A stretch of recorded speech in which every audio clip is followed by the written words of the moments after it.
தலைப்பு முற்பிதாக்கள். Reprint number 3245, பக்கம் 20. சுவாரஸ்யமான கேள்விகளுக்கு பதில் அளிக்கப்பட்டுள்ளது. கேள்வி: முற்பிதாக்கள் பரமபிதாவினால் ஜீவனுக்கு ஜெனிப்பிக்கப்பட்டார்களா அல்லது நமது கர்த்தர் இயேசுவினால் ஜீவனுக்கு ஜெனிப்பிக்கப்பட்டார்களா?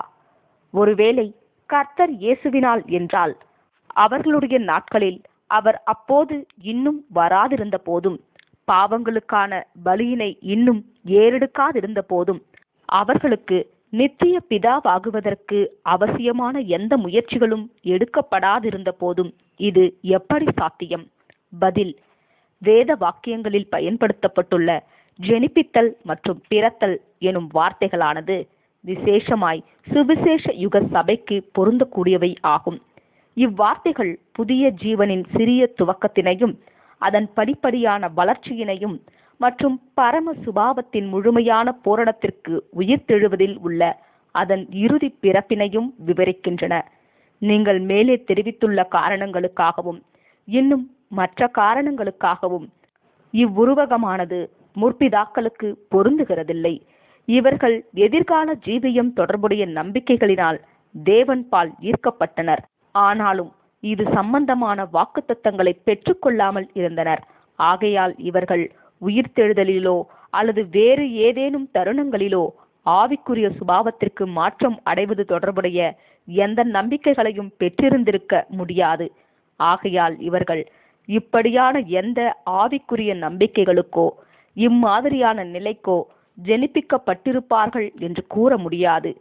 இவர்களுடைய நாட்களில் கிறிஸ்து பாவ நிவாரணத்திற்கான தண்டனையை கட்டி தீர்க்கவில்லை எனும் உண்மையானது இவர்களுக்கு அவர் ஜீவன் அளிப்பவராக இருப்பதற்குரிய வாய்ப்பினை மாத்திரம் சாத்தியமற்றதாக்கிடாமல், அக்காலம் மட்டும் யார் ஒருவரும் இவர்களுக்கு ஜீவன் அளிப்பவர் ஆகுவதற்குரிய வாய்ப்பினையும் சாத்தியமற்ற ஒன்றாக்கினது.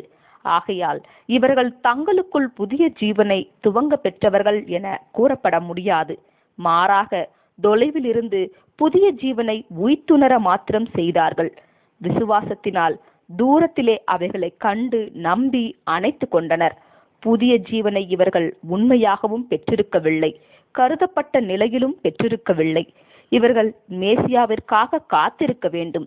ஏனெனில் அவரில்தான் அனைத்து வாக்குத்தத்தங்களும் மையம் கொண்டிருக்கின்றன. மாம்சத்தின்படி தங்களது வம்சத்தில் அவர் பிறப்பார் என்ற நம்பிக்கை கொண்டிருந்தனர். ஒருவேளை இவர்களால் திவ்ய வார்த்தைகளையும் திட்டத்தையும் புரிந்து கொள்ள முடிந்திருந்தால், மேசியாவின் பிதாக்களாய் தாங்கள் இருப்பது ஒரு பக்கம் இருக்க, ஜீவனை பெற்றுக்கொள்ள வேண்டுமானால் நியமிக்கப்பட்ட காலங்களில் தாங்கள் அவரது பிள்ளைகளாகிட வேண்டும். அதாவது நித்திய பிதாவென அவரிடத்திலிருந்து ஜீவனை பெற்றுக்கொள்ள வேண்டும் என்பதை அறிந்திருப்பார்கள். 45ஆம் சங்கீதம் 16ஆம் வசனம். இவர்கள் எதிர்கால ஜீவனுக்கு ஜெனிப்பிக்கப்பட்டுள்ளனர் என்று சொல்லப்படாமல், இதற்கு பதிலாக தெய்வீக வாக்குத்தத்தங்கள் மீது கொண்டிருந்த விசுவாசத்தின் மூலம் இவர்களுக்கு எதிர்கால ஜீவன் உறுதிப்படுத்தப்பட்டது என்றே இவர்களை குறித்து கூறப்பட்டுள்ளது. ஆமேன்.